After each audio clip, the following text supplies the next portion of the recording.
Baisse record des transferts d'argent vers l'Afrique. À ce titre, la Banque mondiale prévoit une chute de plus de 23% des transferts d'argent vers l'Afrique en 2020.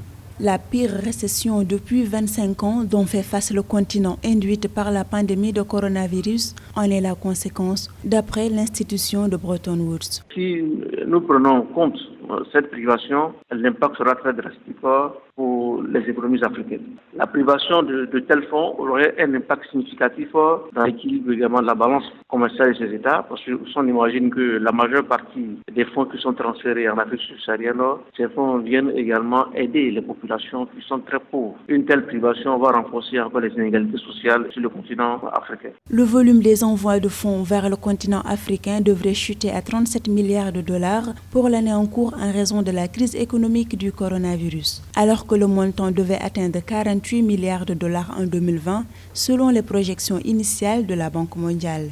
Une situation insurmontable pour certains foyers africains dont le transfert de fonds représente jusqu'à 40% de leurs revenus, selon la FIDA, Fonds international de développement agricole. Les fonds apportés par la diaspora permettent énormément d'alimenter les réserves bancaires, notamment les banques commerciales. Cela permet d'améliorer la liquidité de ces banques. Vous avez d'importants dépôts qui sont envoyés de manière informelle. Les envois financiers sont estimés au minimum, lorsqu'on prend l'Afrique subsaharienne, de manière globale, entre 9,7% et 18,8% du coût du transfert qui sont également collectés par ces agences spécialisées qui dépendent des banques en tant que telles. À noter qu'en 2017, les transferts d'argent vers l'Afrique ont atteint 65 milliards de dollars dans certains pays, dépassant largement ceux de l'aide publique au développement.